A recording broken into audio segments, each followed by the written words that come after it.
Tudo da Canção Nova em um só lugar. Canção Nova Play. Bom dia para todos vocês. Uma alegria muito grande poder estar aqui mais uma vez nesse centro de evangelização para nós meditarmos sobre esse assunto tão importante que foi colocado hoje. Família, um projeto de Deus. Um projeto de Deus. A família nasceu no coração de Deus. É por isso que a igreja tem um carinho todo especial com a família e a Canção Nova também, porque é um projeto de Deus. E eu gostaria de, nessa reflexão, abordar 3 pontos importantes. Primeiro, a importância da família, mas também as ameaças que a família hoje sofre, muito fortes. Segundo, como a família nasce do matrimônio, do casamento, do casal, então vamos conversar um pouquinho também sobre isso. E terceiro, é da família que nascem os filhos de Deus, os habitantes do céu. Então vamos conversar um pouco também sobre essa questão dos filhos, da educação dos filhos. Em primeiro lugar, a importância da família. O Papa João Paulo II, em 1994, escreveu um documento que ele chamou a Carta às Famílias, porque foi o ano internacional da família, 1994. E lá, o Papa João Paulo II chamou a família de santuário da vida. Eu até, há uns 20 anos atrás, escrevi um livro com esse título, Família, Santuário da Vida. Por que santuário da vida? Vamos pensar um pouquinho nessa palavra. Quando os papas falam alguma coisa, é porque tem um significado muito forte. Santuário, todo mundo sabe o que é. Aqui nós temos o santuário do Pai das Misericórdias. É um lugar sagrado, é um lugar santo, é um lugar abençoado. Então o Papa diz que a família é um santuário, um lugar sagrado, que não pode ser profanada. E é o santuário do quê? O santuário da vida. Quando Deus quis que a vida existisse na terra, a humanidade existisse, então Deus criou primeiro um santuário, um lugar sagrado, para a vida existir, acontecer, a família. Então a família é sagrada. É o primeiro conceito que nós precisamos guardar. A família é sagrada, é um santuário divino. O catecismo da igreja, quando fala da família, diz que a família é um vestígio, um sinal da Santíssima Trindade. Por quê? Porque a Santíssima Trindade é uma comunhão de amor. E a família, Deus quer que seja uma comunhão de amor. Então, veja que coisa bonita. Não somos só nós que fomos criados à imagem e semelhança de Deus, que é uma maravilha. Nós temos imagem de Deus, por isso que nós temos tudo que os animais não têm: inteligência, liberdade, vontade, memória, consciência, capacidade de cantar, chorar, sorrir, amar, induzir, deduzir, analisar, construir. Nós somos imagem de Deus. Mas não somos só nós. A família também é imagem de Deus. Não sei se você já tinha pensado nisso. A família é vestígio, sinal da Santíssima Trindade, ensina o catecismo. A família é imagem de Deus. Por isso ela é a base da sociedade, a base da humanidade. Se a família, conforme o coração de Deus, ela for destruída, a sociedade será destruída, a humanidade será destruída. Porque a família é o arquétipo, é a base. Toda essa estrutura que vocês estão vendo aqui, metálica, é apoiada em colunas fortíssimas. Se nós cortarmos essas colunas, cai tudo. A família são as colunas da sociedade, da humanidade. Mas essas colunas estão sendo cortadas. E a humanidade sofre as consequências disso. Então, nós temos que ter um projeto em defesa da família. Ficou muito claro aqui, enquanto o Santíssimo passava, né? E as pessoas rezavam aqui, ficou muito claro. O próprio sacerdote que nos deu a bênção do Santíssimo mostrou o que ameaça hoje a família. Ele falou bem claro aqui: o álcool, a bebida, a droga, a pornografia, o nudismo, o feminismo ideológico, a ideologia de gênero, o aborto. Há uma ameaça tremenda em cima da família hoje. Há um projeto para destruir a família. Isso precisa ficar bem claro. Não são coisas fortuitas, ocasionais que estão acontecendo, não. É uma ação orquestrada para destruir a família. E eu quero provar isso a vocês através de referências muito sérias. Em 1995, portanto já tem mais de 20 anos, houve na China, patrocinado pela ONU, uma convenção, um congresso sobre a família internacional. E o Vaticano, na época o Papa João Paulo II, mandou uma delegação representando o Vaticano. E foi representando o Vaticano, chefiando a delegação do Vaticano, uma advogada americana da Universidade de Harvard, nos Estados Unidos, chamada Anne Mary Glendon. A doutora Mary Anne Glendon, quando chegou na conferência da ONU sobre a mulher na China, a doutora Mary Anne Glendon ficou apavorada. Por quê? Porque quando ela pegou o documento de trabalho, que tinha 150 páginas, o documento de trabalho da ONU sobre a família, sobre a mulher, não valorizava nada da mulher. A mulher como esposa, a mulher como mãe, a mulher como família. Só era valorizada a mulher top model, a mulher empresária, a mulher isso, a mulher aquilo, mas quando se falava da mulher na família, se falava de maneira totalmente negativa. Isso há mais de 20 anos, num congresso da ONU. Quando foi, em 1997, 2 anos depois, o Papa João Paulo II veio ao Brasil, no Rio de Janeiro, os mais velhos se lembram, num congresso da família no Rio de Janeiro, onde teve um congresso pastoral sobre a família, que o Papa João Paulo II, inclusive, esteve presente. E a doutora Mary Anne Glendon, que esteve na Conferência da Mulher da China em 95, esteve aqui em 97 no Brasil. E o que ela nos contou?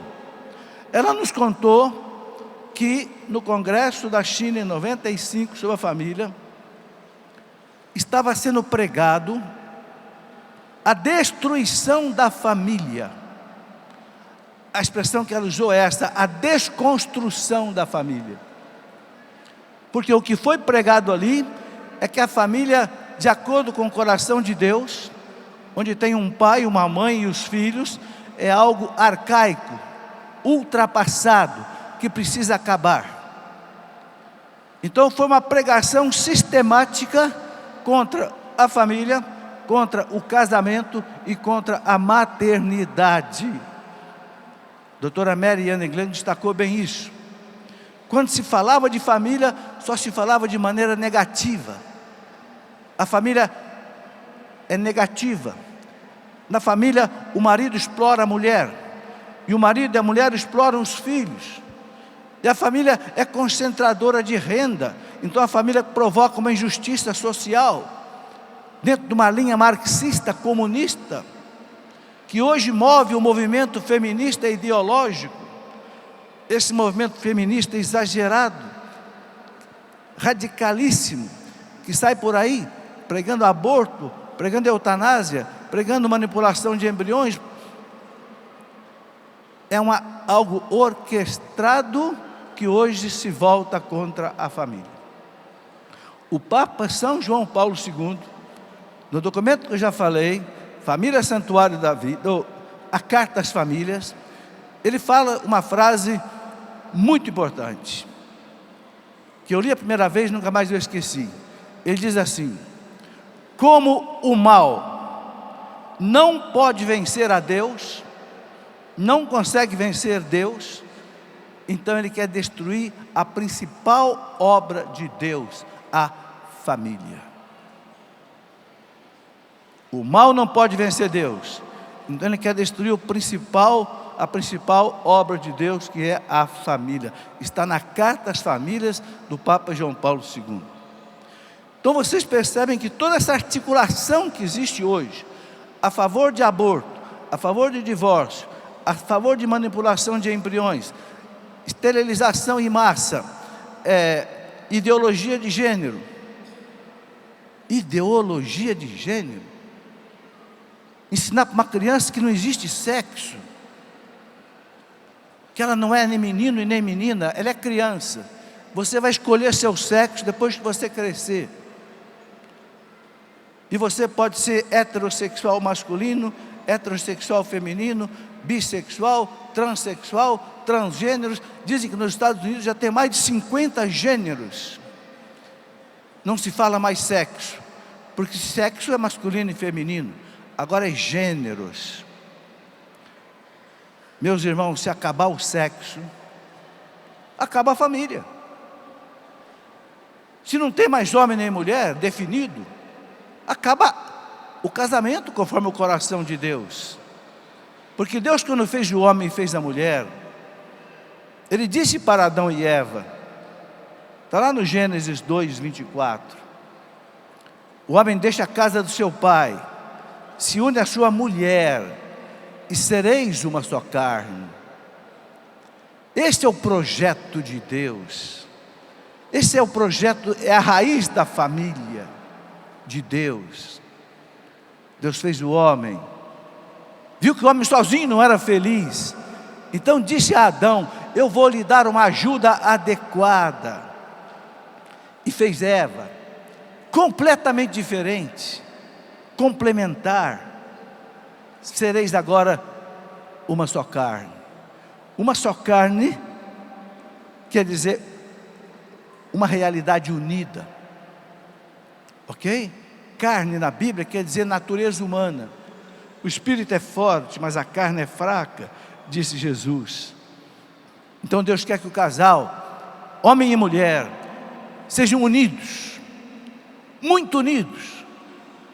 Aí está a força do casamento e a força da família, a união do casal, onde não exista mentira entre os dois, onde não exista infidelidade, nem por pensamento, nem por palavras e nem por ações. O segredo do casamento, segundo o coração de Deus, é a unidade. Eu costumo fazer essa comparação. Ser unido não significa estar junto. Tem muitos casais que estão juntos, mas não estão unidos. Se você junta um pouco de arroz e feijão num prato e mistura, ainda cru, você pode separar. Com dificuldade você pode separar. Mas você separa, porque o feijão é mais escurinho, o arroz é mais clarinho. Um casal que está junto, mas não está unido, pode entrar no meio deles uma mão sorrateira e separar o casal. Que mão é essa? É a mão de um outro, a mão de uma outra. É às vezes o dinheiro, é às vezes a moda, é às vezes a própria religião. Mas quando o casal é unido, ninguém separa. O que é um casal unido? É um casal como um café com leite. Como você mistura um pouco de café com um pouco de leite. Separa agora. Por quê? Porque eles não estão apenas juntos, eles estão unidos. E você não separa o café com leite nem por filtração, nem por decantação, nem por centrifugação, nem por eletroforese, nem por nenhuma processo da operação química você não separa. Por quê? Porque formou um só café. Por isso que Deus quer que seja uma só carne. Um casal assim não tem nada que separe. Mas tem uma coisa, como é que você faz um casal assim? Só Deus pode fazer um casal assim. Quando os fariseus perguntaram para Jesus, está lá no Evangelho de São Mateus, capítulo 19, mestre, é lícito o divórcio? Porque Moisés autorizava, e agora, Senhor? Quiseram pegar Jesus, né, numa cilada, quiseram jogar uma casca de banana na frente de Jesus para Jesus escorregar. É assim que eles faziam com Jesus. E Jesus disse, não, não é lícito não. Mas Moisés autorizou. Moisés autorizou por causa do pecado. Por causa do pecado original que destruiu a natureza humana, feriu a natureza humana. Então, Deus teve que ser tolerante, lá no Antigo Testamento, com o divórcio, porque a dureza do coração de vocês ainda não deixava vocês compreenderem a lei de Deus. Então Deus é pedagogo, Deus foi conduzindo o povo devagar, até chegar na moral perfeita com Jesus Cristo. Então Jesus disse, não, no princípio não foi assim. Essa palavra princípio é importantíssima. O que é esse princípio? É no coração de Deus. Quando Deus pensou na humanidade, quando Deus pensou na família, quando Deus quis o casamento, não foi assim.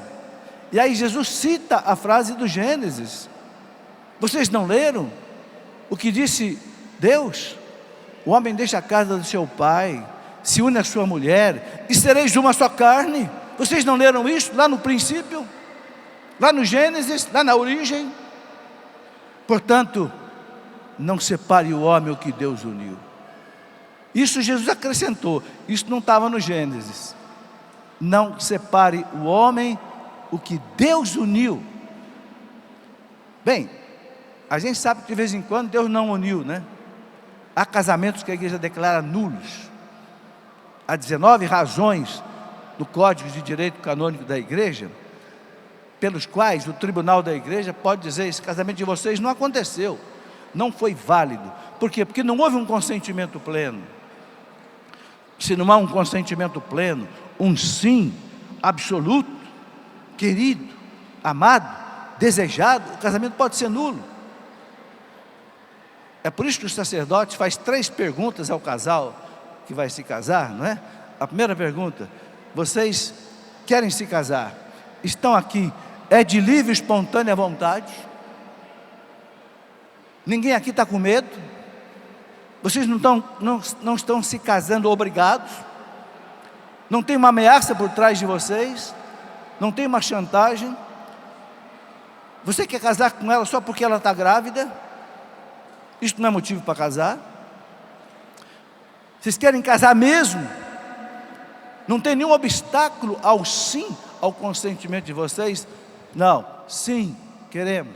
Então pronto, o casamento é válido.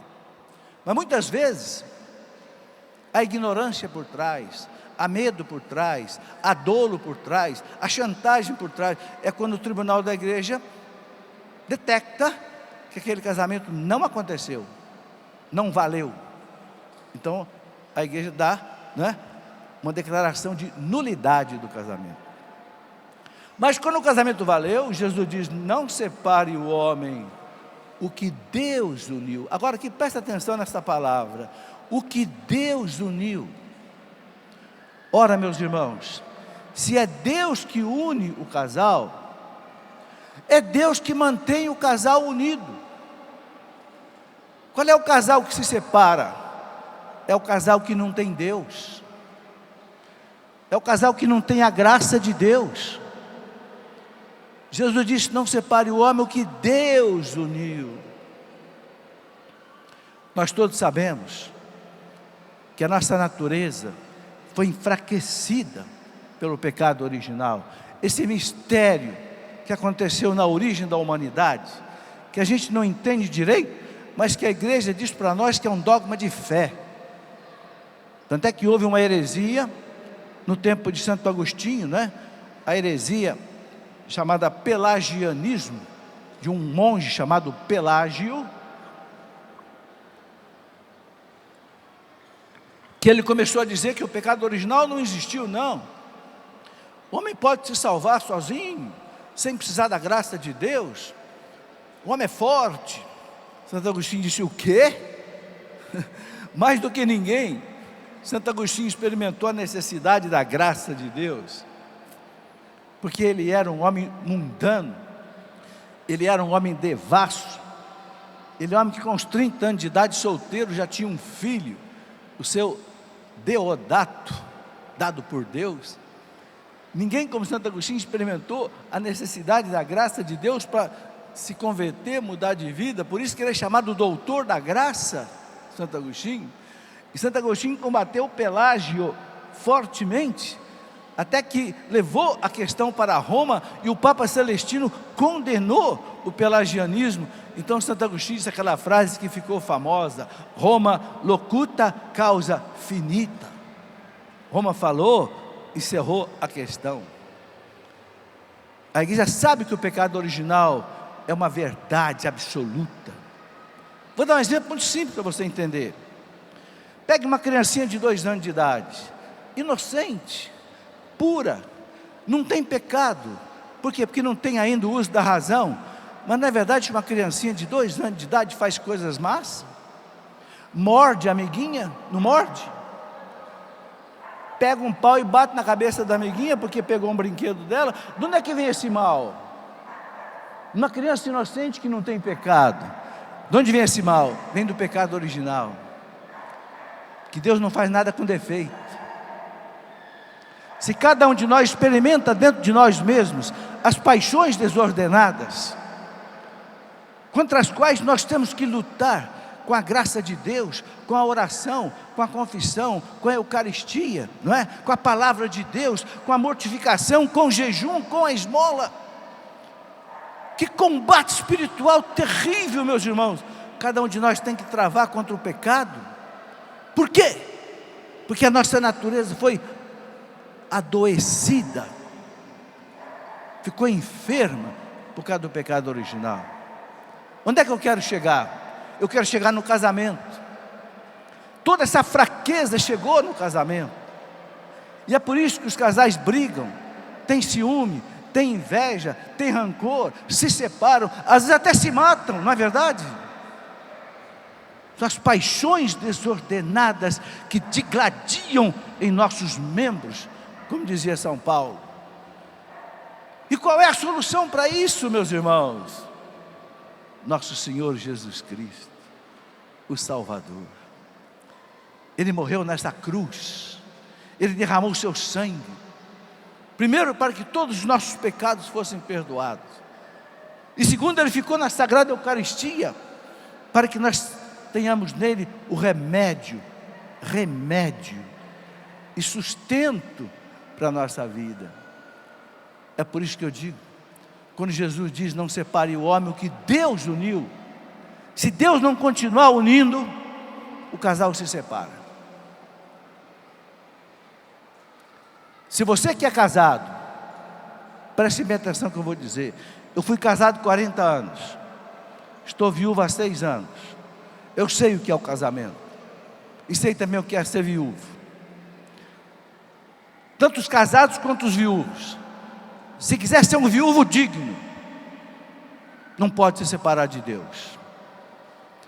E se você se separar de Deus, o seu casamento começa a correr risco, porque começa a entrar a inveja, começa a entrar o mundanismo dentro da sua casa, dentro da sua família, e você começa a perder o sentido da missão do casamento.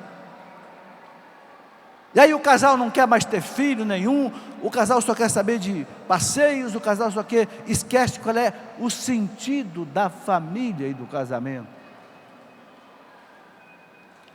Sem Deus não vai, meus irmãos,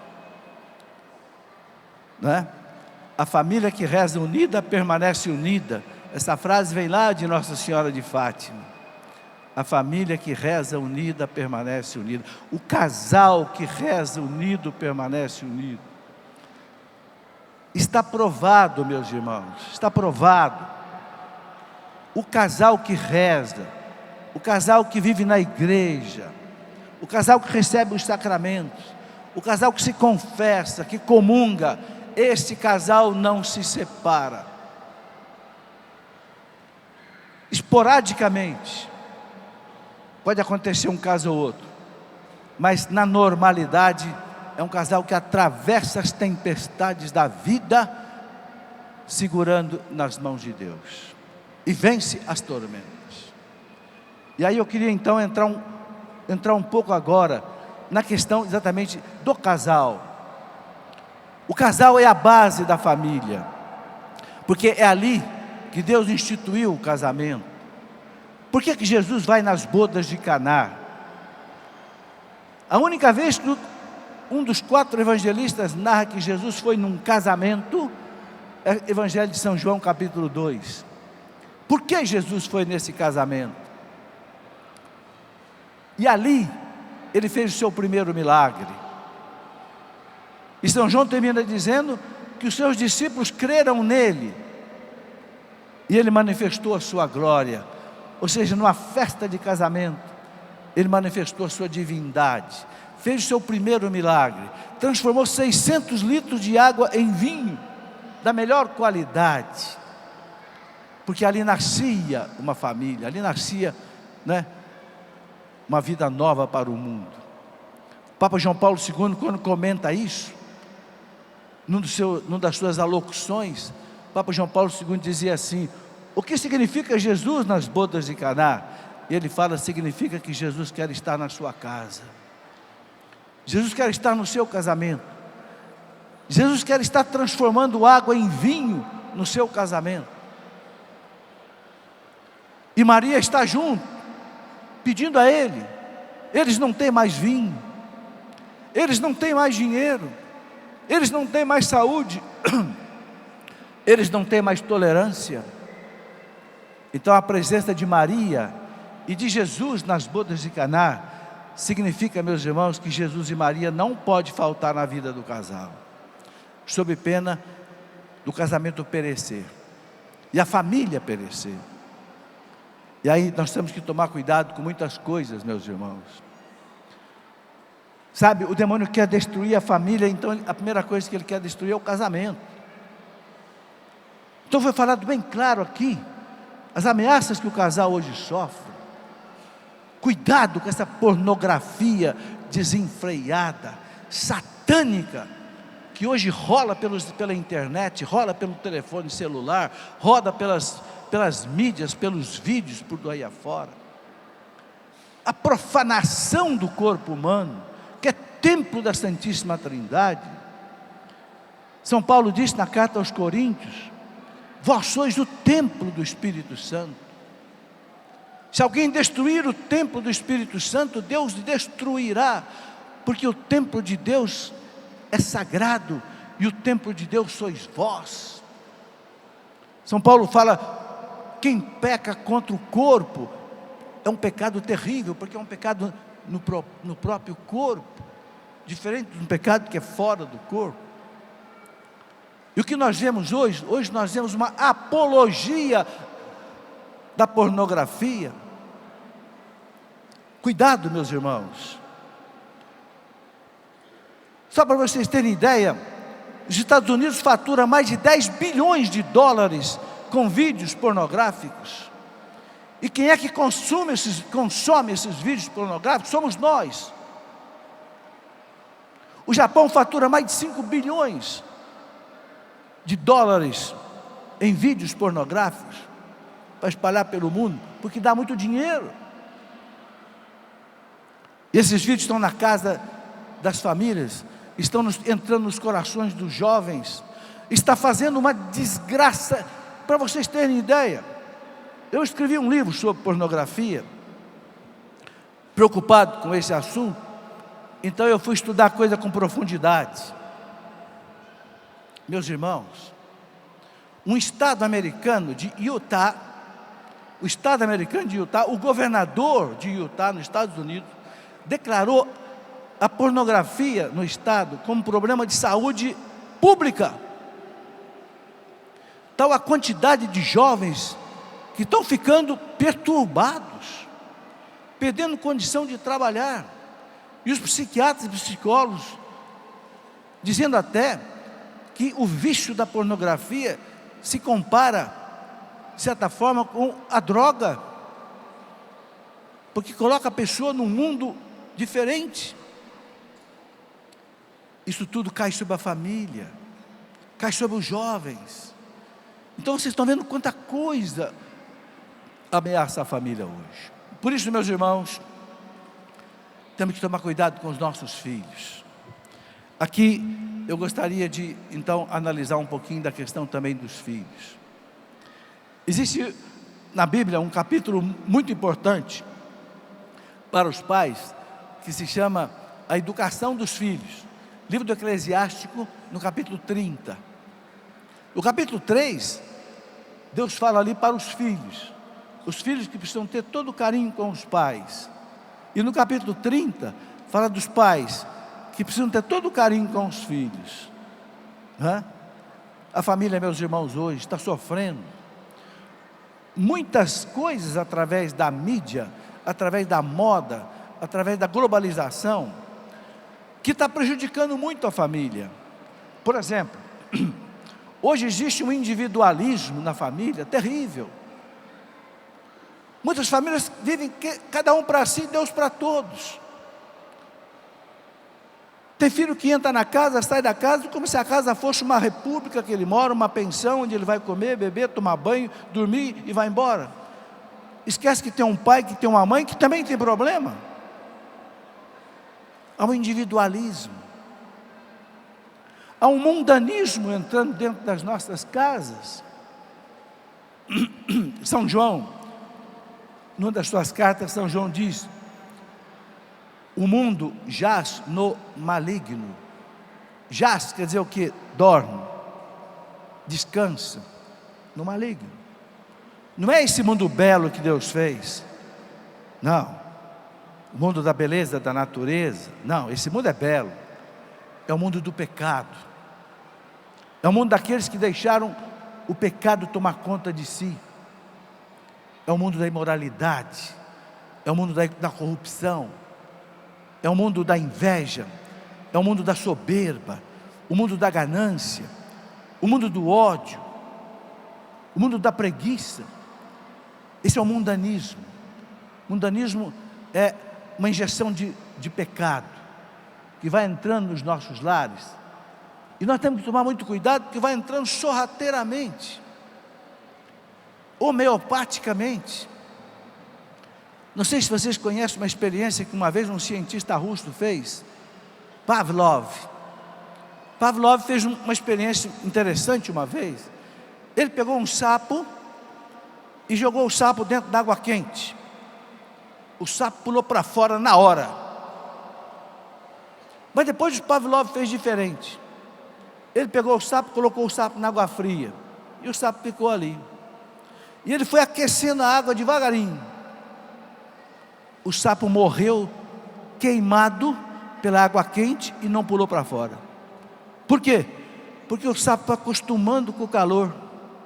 1 grau, 2 graus, 3 graus, 4 graus. Quando chegou na temperatura máxima que o sapo aguentava, ele morreu e ficou morto ali. É isso que acontece hoje com as nossas casas.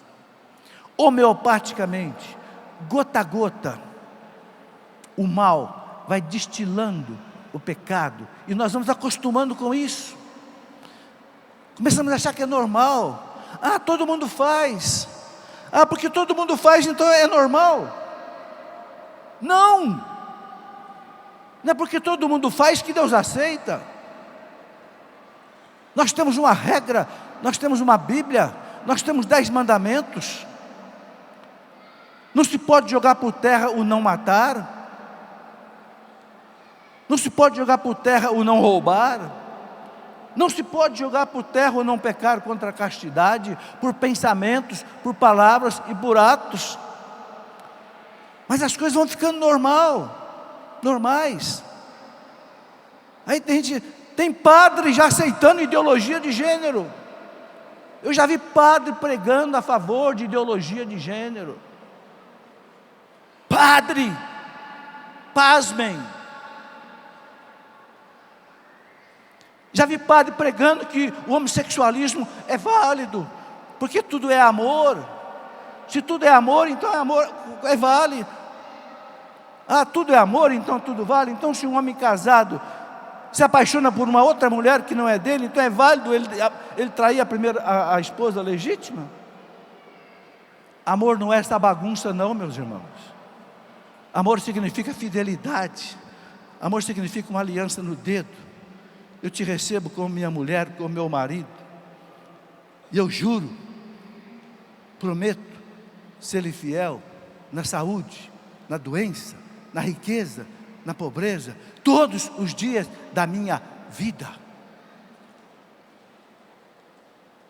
Acontece que hoje muitas vezes se brinca com o sexo e depois se mata a criança. Se joga a criança, ou aborta a criança, ou joga a criança para quem quiser que cuide dela. Quando o Papa João Paulo II esteve aqui no Brasil pela última vez, em 1997, nesse congresso teológico pastoral que houve no Rio de Janeiro sobre a família, né? Naquele encontro do Papa com as famílias, o Papa João Paulo II foi ao Maracanã e fez uma pregação para os jovens, passou pela televisão. Eu me lembro até que aquela cantora Fafá de Belém, toda vestida de branco, cantou para o Papa. Os mais velhos lembram, né? E que foi que o Papa falou para os jovens ali naquela noite? Ele disse: jovens, por causa do amor livre, por causa dessa mentira chamada sexo livre, no Brasil, aqui no Brasil, há milhares de órfãos de pais vivos. O Papa puxou a nossa orelha. No Brasil há muitos milhares de órfãos de pais vivos. Crianças que têm pai, mas que o pai abandonou. Ele não queria a criança, ele queria só o prazer daquela relação sexual. E como a moça ficou grávida, até logo, foi-se embora. E deixou a criança aí órfã de pai vivo. Meus irmãos, se é triste uma criança ficar órfã porque o pai morreu, paciência. Mas uma criança ser órfã de pai que está vivo, é uma maldade muito grande. Os animais não fazem isso. Você já viu uma galinha abandonar seu pintinho? Você já viu uma vaca abandonar seu bezerro?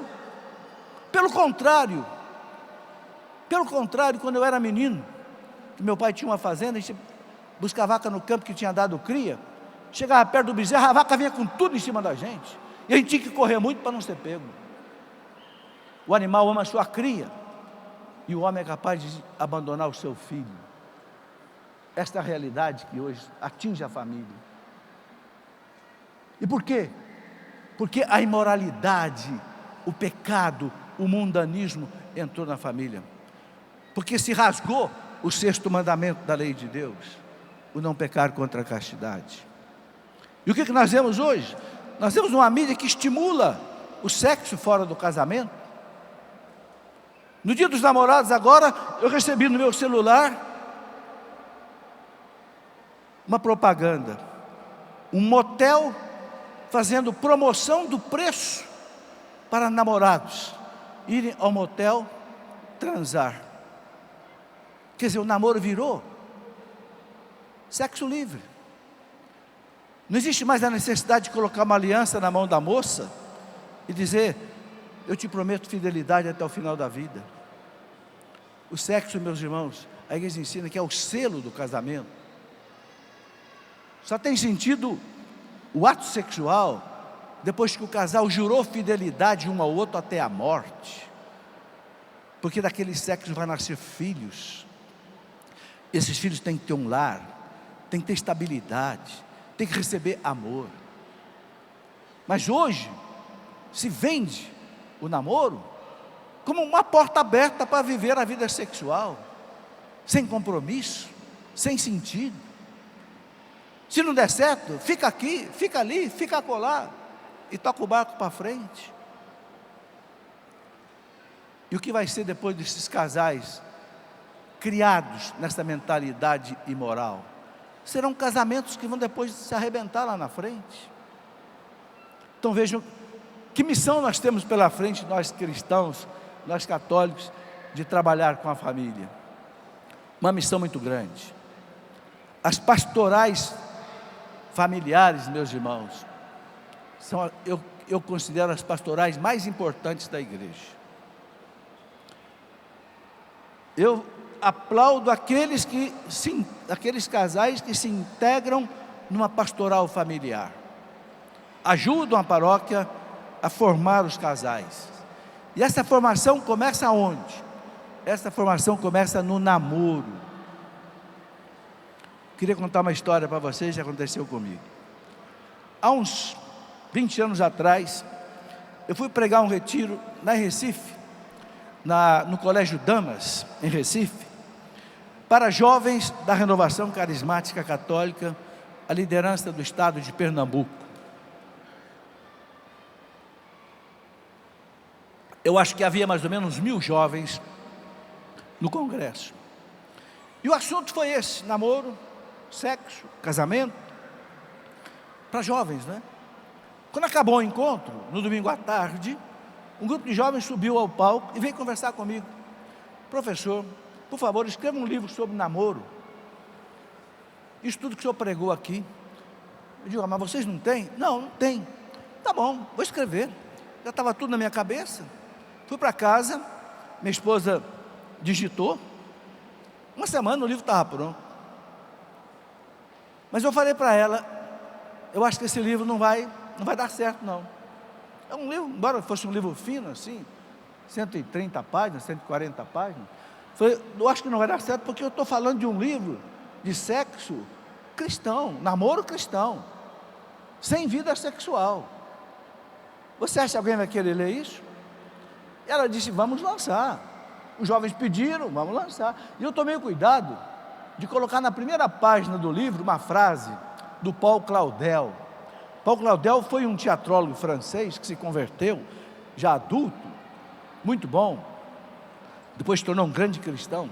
O Paul Claudel disse uma frase que eu coloquei na primeira página do livro, em branco: o jovem não foi feito para o prazer, o jovem foi feito para o desafio.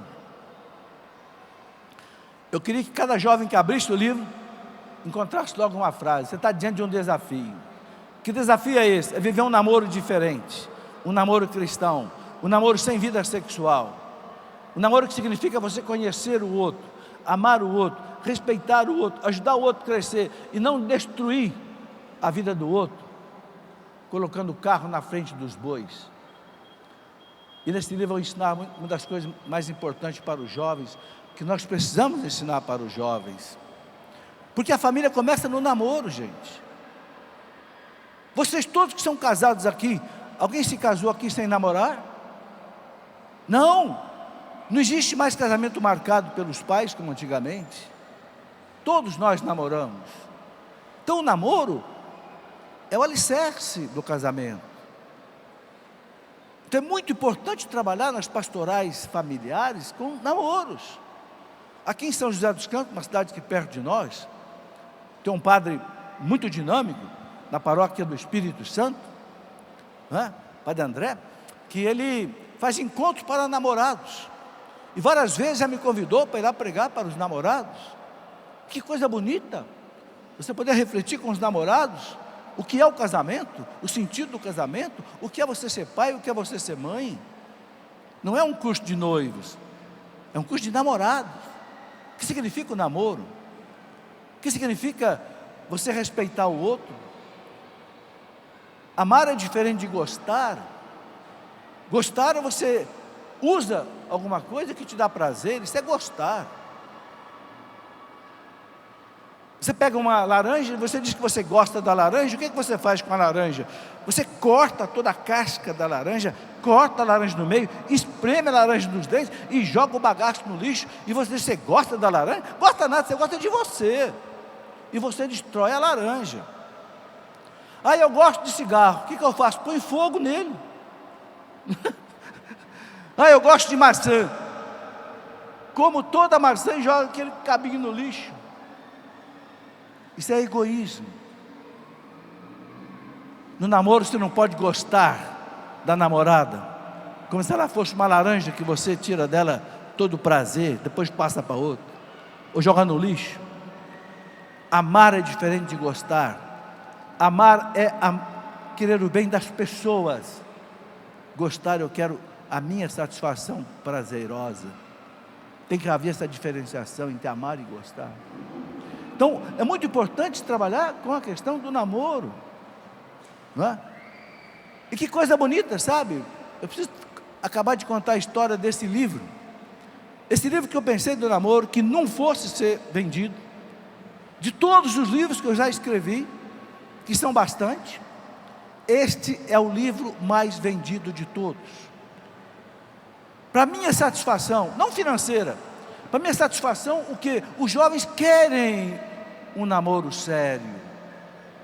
O que está faltando é nós adultos temos coragem de propor para o jovem a castidade, de propor para o jovem a virgindade.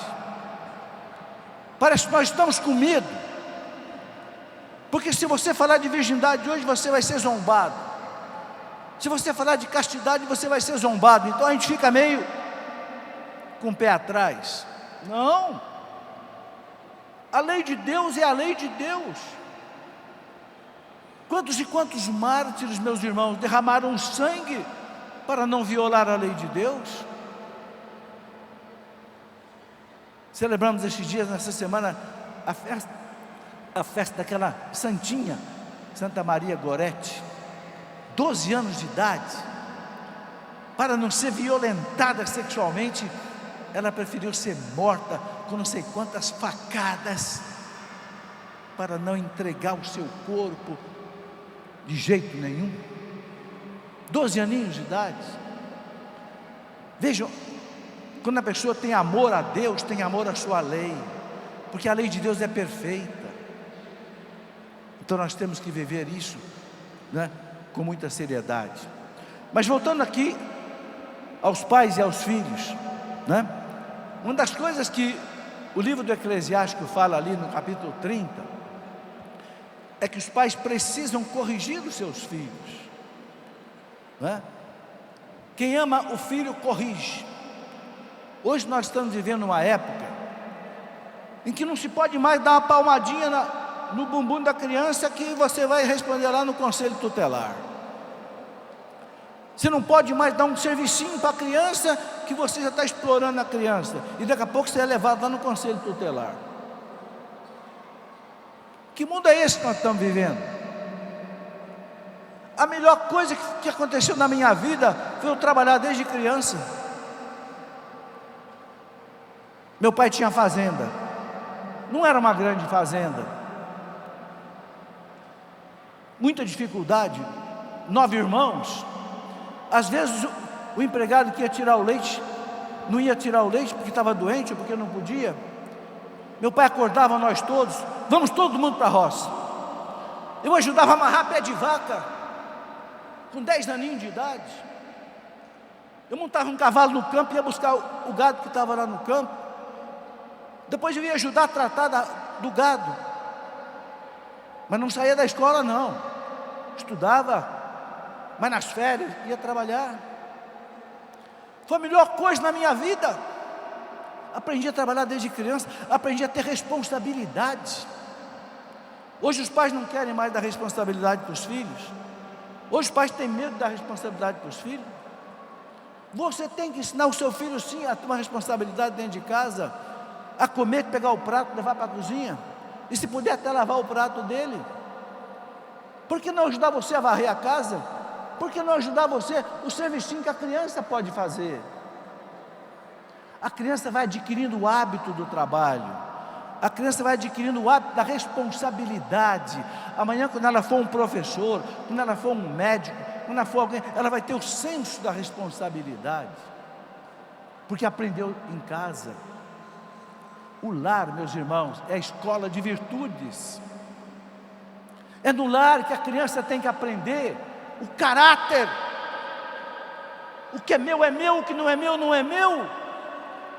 Esqueceu-se essa palavra hoje, caráter, honestidade, honradez. Antigamente se falava do bigode que o homem tirava e colocava para empenhar a sua palavra. Por isso que nós estamos vivendo num mundo de corrupção. A corrupção que está lá no alto, meus irmãos, ela nasce aqui embaixo. Ela nasce em cada um de nós, que foi sendo domesticado pela corrupção. E nós vamos achando que é normal. E o país fica um país que respira a corrupção. Claro que isso chega nas altas esferas de decisão do país. É preciso mudar desde baixo, não é?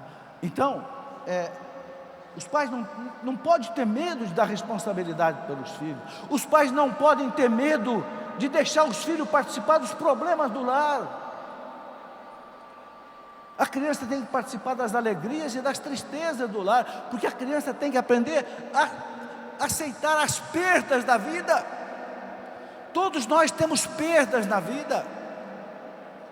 Um dia você perde seu marido, outro dia você perde a sua esposa, outro dia você bate seu carro, outro dia você fica... Nós temos que aprender a trabalhar as perdas. O que está acontecendo hoje? Hoje está acontecendo que algumas vezes o jovem termina um namoro e quer suicidar, quer se enforcar. Por quê? Porque ele não sabe mais trabalhar as perdas. Para ele perder um namorado, parece que perdeu a vida. Repetiu de ano na escola, quer se matar. Por quê? Não aprendeu a trabalhar as perdas. E aonde que a criança aprende a trabalhar as perdas? Em casa. Em casa. Nas tristezas e nas alegrias que ele tem que partilhar com a família. Se a família chora, ele tem que aprender a chorar junto. Se a família festeja, ele festeja junto. Nós estamos criando nossos filhos numa redoma. E quando eles crescem e saem da redoma, eles levam um susto. Não estão preparados para enfrentar a vida. Cuidado, meus irmãos. Nossos filhos têm que participar da nossa vida. Temos que dar a ele todo o carinho, sim, mas temos que educar. Eu escrevi um livro, Educar pela Conquista e pela Fé. Por que eu pus esse nome nesse livro? Não foi à toa não. Eu criei 5 filhos. Hoje já estão todos aí grandes, já tem 12 netos. Mas porque, bem, também porque desde meus 20 anos que eu trabalho em movimento de casais e jovens e tudo mais, desde que conheci Padre Jonas em 1970. Mas por que eu escrevi esse livro? Educar pela conquista e pela fé. Muitos pais têm a preocupação de levar o seu filho para Deus e não sabem como. Mas é que você, antes de levar o seu filho para Deus, você tem que trazer seu filho para você. Você primeiro tem que conquistar o seu filho. O que é conquistar alguém? Conquistar alguém é você roubar o coração de alguém. Acho que vocês já foram apaixonados por alguém na vida, não foi?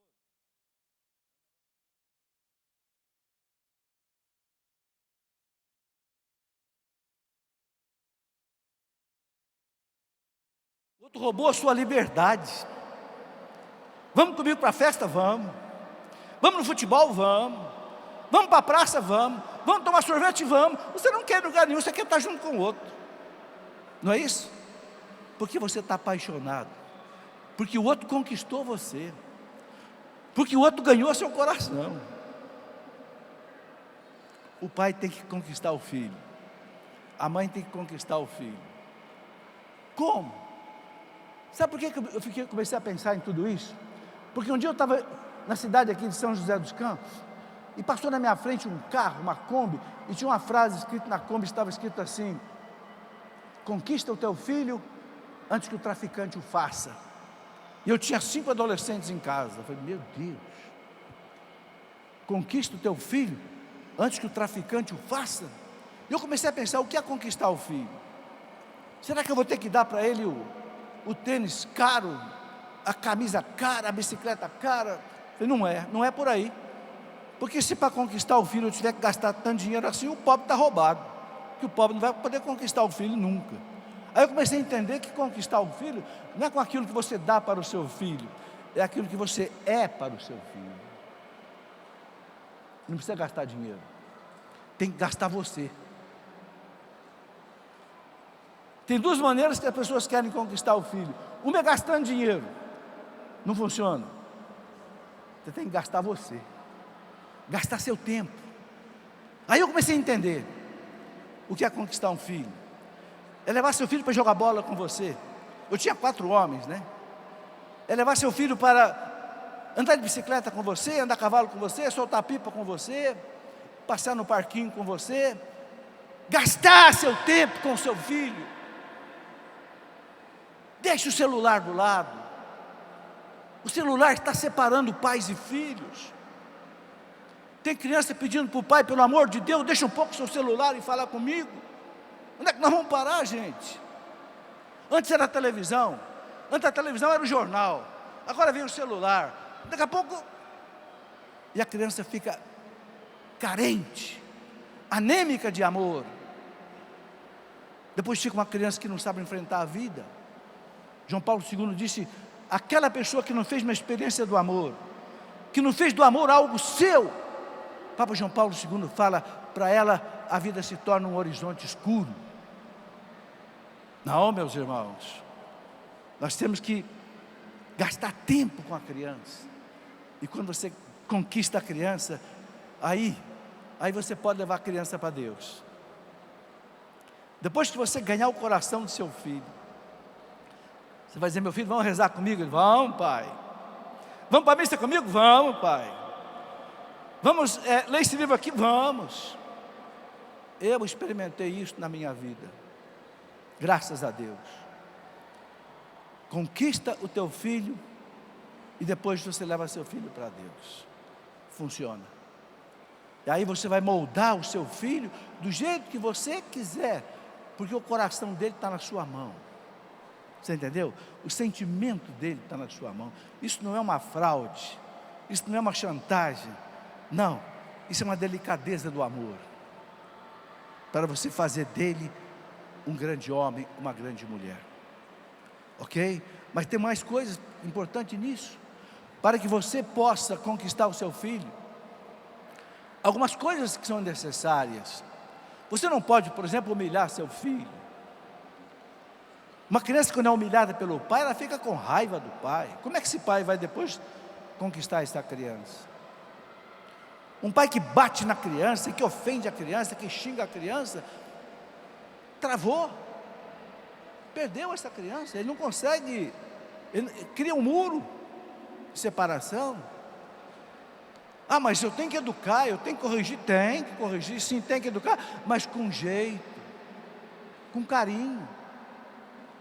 A coisa mais difícil que tem, gente, tanto para casais quanto para pais e filhos, é você chamar a atenção de alguém. Ninguém gosta que você aponte o dedo para você e diga: você errou. O nosso ego grita, nosso ego reclama. É muito difícil chamar a atenção de alguém corretamente. Então, quando você tiver que chamar a atenção do seu marido ou do seu filho, só os dois, ninguém mais. Porque se tiver uma terceira pessoa junto, o outro vai ficar humilhado. Não chame a atenção do seu filho na frente dos irmãos. Porque se você chama a atenção do teu filho na frente do irmão, o irmão vai zombar dele depois. E ele vai ficar humilhado e vai ficar com raiva de você. E você não vai poder conquistar o coração dele. Então, se seu filho errou: meu filho, vem cá, vamos lá para o quarto comigo, fecha a porta do quarto. Você e ele. Nem o pai, nem a mãe, nem os irmãos. Você e ele. Só de você dar a ele essa privacidade, teu filho vai te amar. Teu filho vai saber que você o respeita. Você não coloca o erro dele de público. Gente, perceba uma coisa interessante na nossa igreja. A nossa igreja aplica para o sacerdote que violar o segredo da confissão. Se um sacerdote contar o pecado seu para alguém, A igreja expulsa da igreja o sacerdote. Ele é excomungado. É a pena máxima que o Código de Direito Canônico tem na disciplina eclesiástica. Ele não é simplesmente suspenso do exercício sacerdotal, não.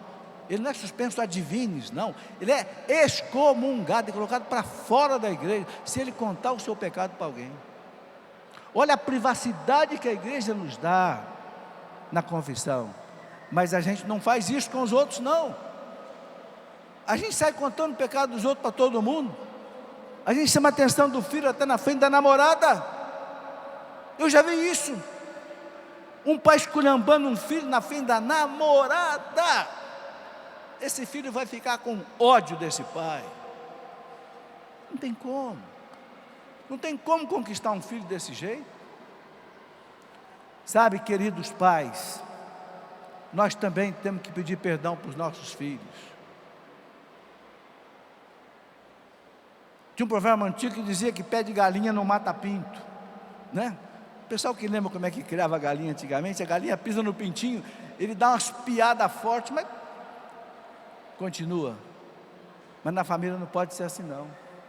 Machuca, a criança fica ferida.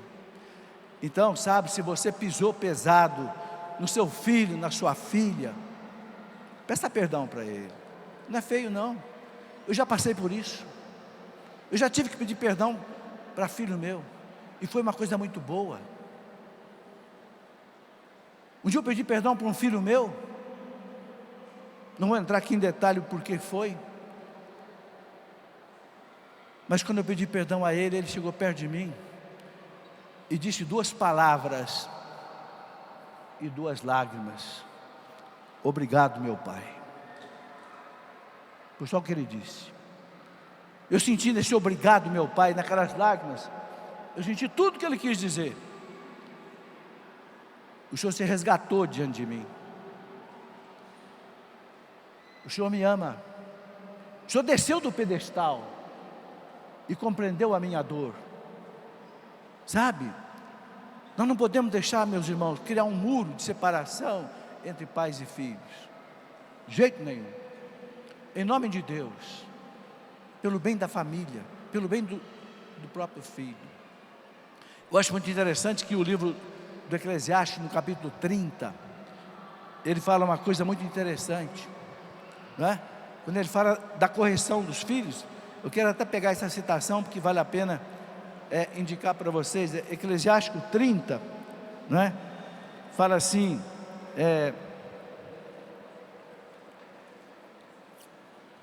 aquele que estraga, versículo 7, seus filhos com mimos, depois terá que lhe curar as feridas. Um cavalo indômito torna-se intratável. A criança entregue a si mesma torna-se temerária. Não lhe des toda a liberdade na juventude. Não feches os olhos às suas extravagâncias. Não lhe des toda a liberdade na juventude. Não feches os olhos às suas extravagâncias. Tem muitos pais que parece que tapa os olhos diante do pecado dos filhos, diante do erro dos filhos. O Eclesiastes fala: não dê ao jovem toda a liberdade. Não é que nós vamos ter que dar liberdade, vamos dar liberdade, mas você não pode dar toda a liberdade. Por quê? Porque o que é educar? Educar, meus irmãos, é como você dirigir um carro. Quando você dirige um carro, se você está numa estrada ótima, reta, pneus bons, o carro bom, você pode andar no limite de velocidade, 110, 120 por hora, como as estradas aqui de São Paulo permitem. Mas, quando você chega numa curva, opa, você pisa no freio. Está numa lombada, é pista dupla, pode vir outro do outro lado, você, opa, não vai cortar ninguém. Ou seja, nós temos uma educação no trânsito.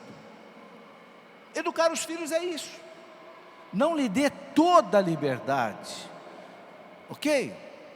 Quando o seu filho responde à liberdade com responsabilidade, você aumenta a liberdade. Mas se ele não responde à liberdade que você deu, com responsabilidade, você diminui a liberdade, você pisa no freio. Ok? Por exemplo, se seu filho fez 18 anos, tirou carta, você deixa ele dirigir, mas ele começa a fazer loucura com o carro, você toma a chave do carro dele. Certo? Não lhe des toda a liberdade. Não feches os olhos às suas extravagâncias. O jovem, a criança, precisa ser educada. E vou dizer uma coisa para vocês que os psicólogos ensinam. Uma criança, quando não é corrigida pelos pais, ela sente que ela não é amada. Porque quando um pai corrige um filho com carinho, com jeito, o filho percebe que o pai está fazendo aquilo porque ama. Quem ama, corrige. Então, isto é muito importante, né? E para encerrar essa nossa conversa, eu gostaria de colocar aqui a necessidade, meus irmãos, de nós nos apegarmos diante de Nossa Senhora. Nossa Senhora é a mãe de Jesus, é a mãe de Deus, é a nossa mãe, é a mãe da família. Ok? Uma coisa que nunca mais eu me esqueço na minha vida, foi que eu aprendi a rezar o terço, com 5 anos de idade, no colo da minha mãe. Nunca mais na minha vida, eu deixei de rezar o terço. Nunca mais. Nunca mais deixei de rezar o terço. Com 15 anos de idade, eu fui para a escola preparatória de cadetes do Exército em Campinas, e lá foi o terço comigo. 3 anos depois, eu vim para a Academia Militar das Agulhas Negras, fiquei ali 3 anos, depois de lá eu saí, mas eu nunca esquecia do meu terço. O terço sustentou a minha vida, o terço sustentou a minha família, o terço sustenta a minha viuvez. Eu não quero mais casar, eu quero entregar minha vida para Deus, mas não é fácil você viver sozinho. Quem viveu 40 anos casado e bem casado, mas eu prometi à minha esposa na hora da morte, que eu não ia me casar mais, que eu ia oferecer o resto da minha vida para Deus, mas aqui está o meu sustento, é pelo terço, é pela missa, é pela Eucaristia, é pela caridade que Deus nos sustenta. Louvado seja Deus e abençoados sejam vocês.